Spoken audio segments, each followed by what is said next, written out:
కోటి సంతకాల కార్యక్రమానికి విశేష స్పందన లభించిందని వైఎస్ జగన్ ప్రజా శ్రేయస్సు కోసం ప్రభుత్వ మెడికల్ కాలేజీలు తెచ్చారని మాజీ మంత్రి గుడివాడ అమర్నాథ్ అన్నారు. ఆయన బుధవారం మీడియా సమావేశంలో మాట్లాడుతూ మా హయాంలో 7 కాలేజీలు పూర్తి చేశాం, కానీ చంద్రబాబు వచ్చాక స్కామ్లకు తెర తీశారు అని మండిపడ్డారు. ప్రభుత్వం ఈ మధ్యకాలంలో తీసుకున్నటువంటి మెడికల్ కాలేజీల ప్రైవేటీకరణ నిర్ణయాన్ని వ్యతిరేకిస్తూ చేపట్టినటువంటి కోటి సంతకాల ఉద్యమం రాష్ట్ర వ్యాప్తంగా ప్రజల నుంచి ఏ రకమైనటువంటి స్పందన వచ్చిందో అందరం కూడా చూసాం. స్వతంత్రం వచ్చిన తర్వాత దాదాపు 75 సంవత్సరాలు ఈ రాష్ట్రంలో కేవలం 11 మెడికల్ కాలేజీలు మాత్రమే ఉంటే గౌరవ ముఖ్యమంత్రిగా జగన్మోహన్ రెడ్డి గారి కాలంలో కొత్తగా 17 మెడికల్ కాలేజీలు తీసుకుని వచ్చి 8,500 కోట్ల రూపాయలు దీనికి ఖర్చు చేయాలని చెప్పి నిర్ణయం తీసుకొని కాలేజెస్తో పాటు సూపర్ స్పెషాలిటీ హాస్పిటల్స్ కూడా ఆయా ప్రాంతాల్లో ఉండాలని చెప్పి నిర్ణయం తీసుకొని 8,500 కోట్ల రూపాయలు ఖర్చు చేయడానికి ముందడుగు వేసి 2024 మేము ప్రభుత్వంలోంచి దిగిపోయేటువంటి సమయానికి 7 కాలేజీలు పూర్తి చేసి 5 కాలేజీలు అడ్మిషన్లు పూర్తి చేసి మిగిలినటువంటి 10 కాలేజీల్లో నిర్మాణ స్థాయిలో ఉన్నటువంటి వాటిని ఇప్పుడు మొన్న వచ్చినటువంటి ప్రభుత్వం కూటమి ప్రభుత్వానికి అప్పచెప్పడం జరిగింది. దాన్ని నడపాల్సింది పోయి ఏ రకంగా ప్రైవేట్ వాళ్ళ చేతుల్లో పెట్టాలని చెప్పి తద్వారా పెద్ద పెద్ద స్కాములకి తావు తీసినటువంటి పరిస్థితులు కూడా మనం చూసాం. గడిచినటువంటి అక్టోబర్ మాసంలో జగన్మోహన్ రెడ్డి గారు నర్సీపట్నం మెడికల్ కాలేజ్ నిర్మాణంలో ఉన్నటువంటి కాలేజ్ పరిశీలనకు వచ్చినప్పుడు రాష్ట్ర వ్యాప్తంగా వైఎస్ఆర్ కాంగ్రెస్ పార్టీ నాయకత్వం అందరూ కూడా కలిసి ప్రజల నుంచి మద్దతు కూడగట్టాలి, ఈ నిర్ణయాన్ని ప్రభుత్వం వెనక్కి తీసుకోవాలనేటువంటి ఉద్దేశంతో చేపట్టినటువంటి ఒక ఉద్యమం ఏ రకంగా ఈరోజు రాష్ట్ర వ్యాప్తంగా జరిగిందో చూశారు.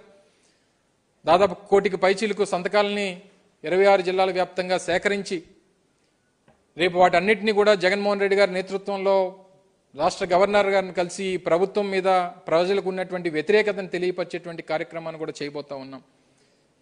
మీరు తీసుకున్నటువంటి నిర్ణయమే తప్పు అని చెప్పి ఒక పక్క చెప్తా ఉంటే ప్రతిపక్షంగా మేము చెప్తా ఉన్నాం, ప్రజలు చెప్తా ఉన్నారు, ప్రజా సంఘాలు చెప్తా ఉన్నాయి, రాష్ట్రంలో ఉన్నటువంటి మిగిలిన ప్రతిపక్షాలు చెప్తా ఉన్నాయి.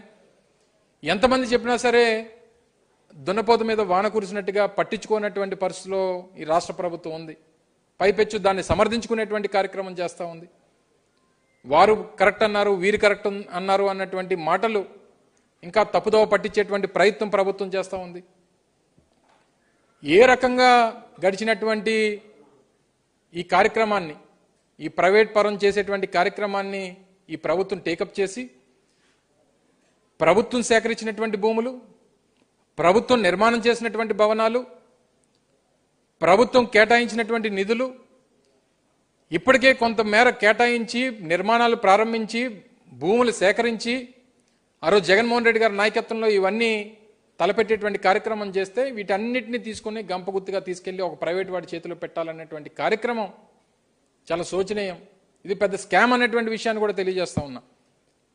దీనికి తోడు మళ్ళీ 2 సంవత్సరాల పాటు టీచింగ్ స్టాఫ్ అంతటికి కూడా జీతాలు కూడా ప్రభుత్వమే చెల్లిస్తుంది అనేటువంటి మాట కొత్తగా చెప్పడం అనేటువంటిది అంటే ఎంత పెద్ద స్కామ్కి వీరు ముందుకొచ్చారో, దీని వెనకాతల ఎంత పెద్ద లాలూచి ఉందో అనేటువంటిది కూడా కనబడతా ఉంది. ఒక టీచింగ్ హాస్పిటల్ కానీ లేదా ఒక కాలేజ్ దాదాపు ఒక 500 సీట్లతో ఉన్నటువంటి ఒక కాలేజీని నడపాలంటే ఆన్ అండ్ యావరేజ్ సంవత్సరానికి అయ్యేటువంటి ఖర్చు స్టాఫ్కి దగ్గర 5 నుంచి 6 కోట్ల రూపాయలు. అంటే ఒక కాలేజీకి సంవత్సరానికి అయ్యేటువంటి ఖర్చు 60 కోట్ల రూపాయలు. అంటే 2 సంవత్సరాలకి దాదాపు ఒక కాలేజీకి అయ్యేటువంటి ఖర్చు 120 కోట్ల రూపాయలు. అంటే 10 కాలేజీలకి ఒక కాలేజీకి 120 కోట్ల రూపాయలు చెప్పినా 1,200 కోట్ల రూపాయలు ప్రైవేట్ వాళ్ళకి మేము చెల్లిస్తాం అనేటువంటి మాట బరితెగించి రాష్ట్ర ప్రభుత్వం చెప్తా ఉందనంటే దీని వెనకాతలు ఉన్నటువంటి ఆంతర్యం ఏమిటో, దీని వెనకాతలు ఉన్నటువంటి దీని మీద ఎంత కిక్ బ్యాక్స్ అనేటువంటివి ఈ ప్రభుత్వ పెద్దలు దీని నుంచి తీసుకుంటా ఉన్నారో అనేటువంటిది చాలా క్లియర్గా అర్థమవుతా ఉంది. ఈరోజు జరుగుతున్నటువంటి కలెక్టర్స్ కాన్ఫరెన్స్ లో కూడా దాన్ని సమర్థించుకునేటువంటి కార్యక్రమం చేస్తూ ఉన్నారు. పీపీపీ అంటే ప్రైవేట్ పరం కాదు. పీపీపీ అంటే ప్రైవేట్ పరం కాకపోతే ఏంటి చెప్పండి? ప్రభుత్వం భూములు, ప్రభుత్వం సేకరించినటువంటి భూములు, ప్రభుత్వం నిర్మాణం చేసినటువంటి భవనాలు వీటన్నిటిని తీసుకొని వెళ్ళి అన్ని సేకరించి తీసుకొని వెళ్ళి ప్రైవేట్ వాళ్ళ చేతిలో పెడితే దీన్ని ప్రైవేట్ పరం కాకపోతే ఏమంటారు చెప్పండి. దీనికి తోడు ఒక ఈ ప్రైవేట్ వారికి కాలేజీలే కాదు, విశాఖపట్నం లాంటి కాస్ట్లీయెస్ట్ సిటీస్లో విలువైనటువంటి భూములు తీసుకొని వెళ్ళి ప్రైవేట్ వాళ్ళ చేతిలో పెడతా ఉన్నారు. వందల కోట్ల రూపాయలు విలువైనటువంటి భూములు కారుచౌకగా వారి చేతిలో పెడతా ఉన్నారు.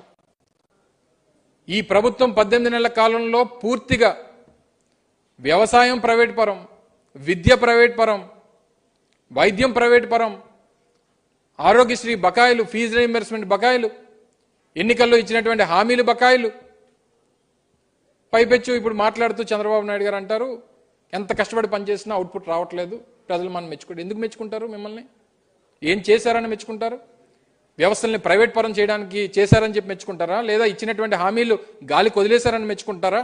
లేదా మీ పబ్లిసిటీ కోసం ప్రభుత్వ ధనాన్ని ఖర్చు పెడుతున్నందుకు మెచ్చుకుంటారా? ప్రభుత్వం చేయాల్సినటువంటి కార్యక్రమాలు ప్రైవేట్ వాళ్ళ చేతిలో పెట్టినందుకు మెచ్చుకుంటారా?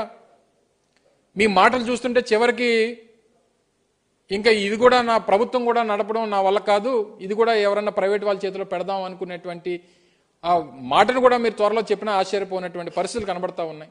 ఇప్పటికీ 15 డిపార్ట్మెంట్లకి ఈరోజు 17వ తారీఖు నేటికి రాష్ట్రంలో 15 డిపార్ట్మెంట్లకి జీతాలు చెల్లించలేదు.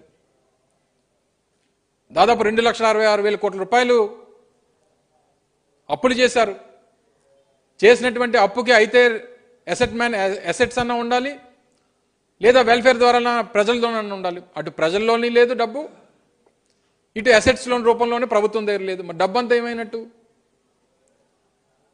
ఇవన్నీ కూడా అవుట్పుట్ అంతా కూడా ఎక్కడి నుంచి వస్తుంది? మీకు మంచి పేరు ఎక్కడి నుంచి వస్తుంది? నాకు తెలిసి ఈ దేశంలో కేవలం ఒక ప్రభుత్వం ఏర్పాటు అయినటువంటి 18 మాసాల్లోనే ఎంత వ్యతిరేకత వచ్చింది అన్నటువంటి మాట ఒక ముఖ్యమంత్రి చెప్పడం అనేటువంటిది నాకు తెలిసి బహుశా ఇదే మొదటిసారి.